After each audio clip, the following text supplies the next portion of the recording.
Imagine que você está no melhor momento da sua vida, dirige para uma das equipes mais prestigiadas da Fórmula 1 e tudo é felicidade ao lado do amor da sua vida.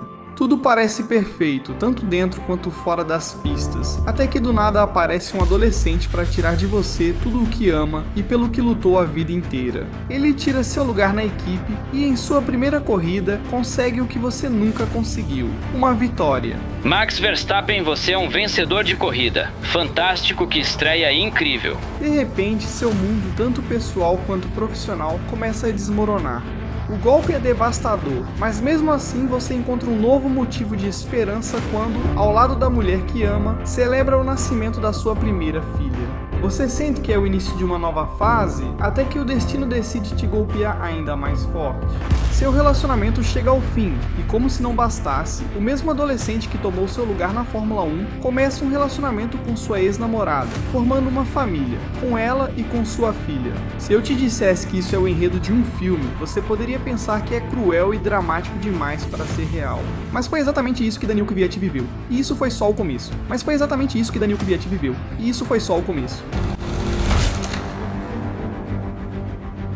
A Red Bull tinha dado a ele uma segunda temporada para provar que merecia aquele assento. Tudo indicava que 2016 seria o seu ano, mas o que aconteceu foi exatamente o contrário.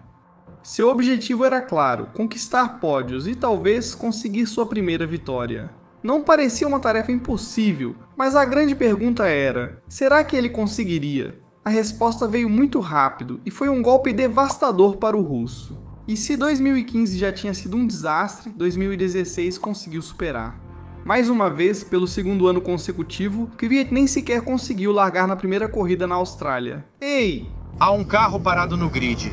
Parece vermelho, talvez seja uma Ferrari. Mas no Bahrein finalmente veio um alívio. Ele terminou em sétimo, enquanto o Ricciardo ficou em quarto. Tudo parecia voltar ao normal, mas depois dessa corrida, a vida de Kvyat mudou para sempre. Na China, depois de um começo de temporada para esquecer, finalmente havia sinais de progresso. Ambos os Red Bull conseguiram chegar ao Q3, Ricciardo garantiu um sólido segundo lugar e Kvyat ficou em sexto. Pela primeira vez no ano, tudo parecia estar indo bem.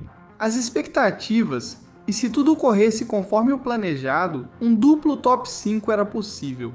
Mas quando chegou o domingo, nada saiu conforme o planejado. Kvyat foi da sexta para a terceira posição na primeira curva. Ele entrou agressivamente por dentro, os Ferraris ficaram presos e Vettel e Raikkonen acabaram se tocando. O resultado, Kvyat em terceiro e Vettel furioso. Eu vi a Red Bull por dentro como algo ruim. Mas para Kvyat tudo estava indo bem. Ele se manteve firme na terceira posição, não cometeu erros, não deixou que a pressão o afetasse e quando cruzou a linha de chegada, conquistou seu último pódio com a Red Bull.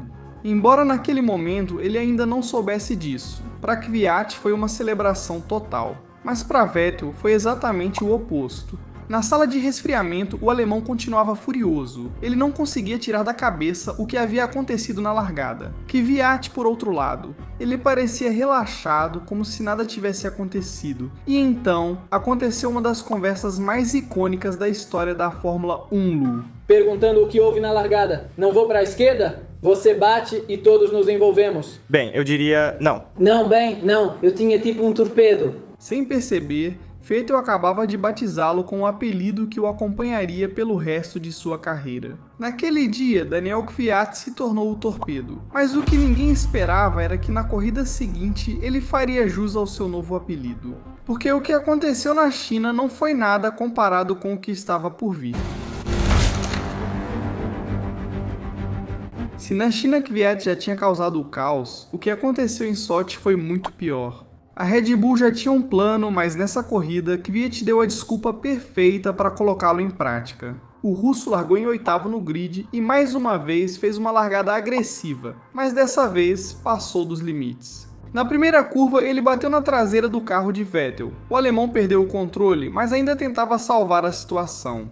No entanto, ele não teve tempo, pois na curva seguinte, Kvyat o acertou novamente. Vettel não podia acreditar. I'm out! Alguém me bateu na traseira na segunda curva e depois me bateu na traseira de novo. Ele me tocou. Pelo amor de Deus, sinceramente, o que estamos fazendo aqui? Sim, ele bateu nele 2 vezes na mesma volta.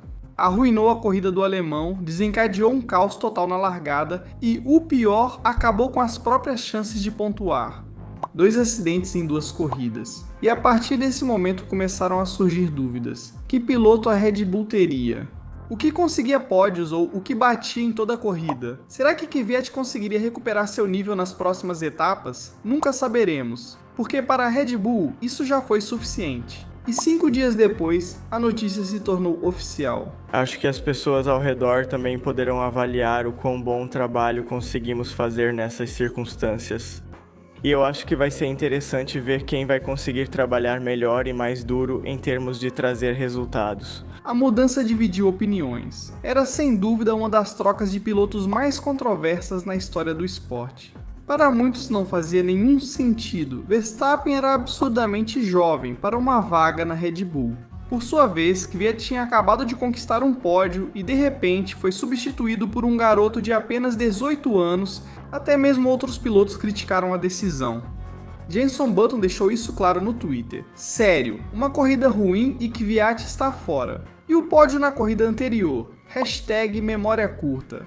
Normalmente, quando uma equipe grande troca de pilotos no meio da temporada, é porque o desempenho está desastroso, porque está cometendo erros constantemente e está custando pontos para a equipe. Mas desta vez foi diferente. Kvyat tinha acabado de dar o único pódio da Red Bull em 2016. Ele tinha vencido o Ricciardo no campeonato do ano anterior. Não era o típico piloto na corda bamba. Mas então, a Red Bull tomou essa decisão. Nada parecia fazer sentido. Kvyat não estava tendo um desempenho ruim. Sim, ele tinha cometido erros, mas continuava conseguindo os melhores resultados da equipe. No entanto, esse não era o problema. A realidade era outra. Não se tratava de Kvyat. Era sobre Max Verstappen. E no final, 2016 seria a última temporada do piloto russo com a Red Bull. Não importava o que ele fizesse. O incidente em Sochi foi apenas a desculpa perfeita. Em 2014, a Mercedes tentou... John Red Bull agiu mais rápido. Ofereceram a ele melhores condições e principalmente um assento imediato na Toro Rosso. O quê? O quê? O quê? Novo? O quê? Nos comentários pela escudaria. Max Verstappen, saudações. Olá. Oficial piloto de Fórmula 1? Como vai? Sim, é incrível. Assim, Max Verstappen se tornou o piloto mais jovem a estrear na Fórmula 1 com apenas 17 anos e 166 dias, durante o Grande Prêmio da Austrália em 2015. Max Verstappen, outro te pizzona Daniel queria. Mas o seu contrato tinha uma cláusula muito importante. Se a Red Bull não o promovesse para a equipe principal em 2017, ele ficaria livre no final de 2016. Ferrari e Mercedes já estavam interessados em levá-lo. Então, se a Red Bull não fizesse a mudança, Verstappen acabaria em uma equipe rival. Mas havia outro fator-chave na equação: Daniel Ricciardo. Sim, Kvyat tinha vencido ele em pontos em 2015, mas dentro da Red Bull, Daniel era o escolhido. Venceu Vettel em 2014.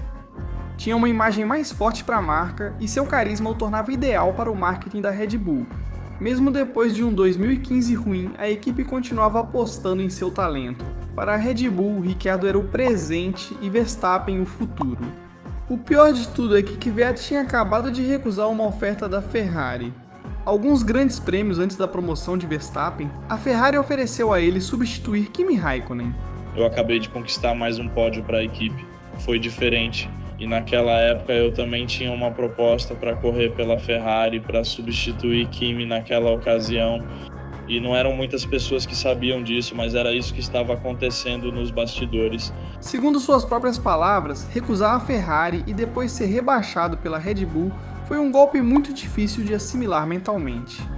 Mas ainda havia esperança para Kvyat, afinal, Verstappen era apenas um adolescente. Ele nunca tinha competido em uma equipe grande, e da noite para o dia, tinha toda a pressão do mundo sobre seus ombros. Era possível que ele não conseguisse lidar com a situação. Mas o que aconteceu na corrida seguinte em Barcelona? O que aconteceu em Barcelona não foi Max Verstappen, mas sim algo que selou o futuro de Daniil Kvyat para sempre. O Grande Prêmio da Espanha foi a primeira corrida de Verstappen com a Red Bull. Havia dúvidas, críticas e ceticismo sobre se ele realmente merecia aquele assento, mas em apenas um fim de semana tudo mudou. Max Verstappen vence um grande prêmio de Fórmula, vence o Grande Prêmio da Espanha e é o piloto mais jovem da história a vencer um grande prêmio do Campeonato Mundial de Fórmula 1. Max Verstappen se tornou o vencedor mais jovem da história da Fórmula 1. Com apenas 18 anos e 226 dias, ele conseguiu o que parecia impossível, vencer em sua primeira corrida pela Red Bull. Um recorde praticamente inalcançável e algo que Kvyat nunca conseguiu alcançar. Com essa vitória, Helmut Marko e Christian Horner confirmaram que tinham tomado a decisão certa. E enquanto Verstappen somou mais 6 pódios na temporada, Kvyat só conseguiu pontuar em 3 ocasiões após seu rebaixamento. Mas essa foi apenas uma parte da tragédia que Daniel Kvyat viveu, porque o que ele sofreu foi muito pior. Então veja, assista a este vídeo e descubra a história completa do piloto que perdeu absolutamente tudo.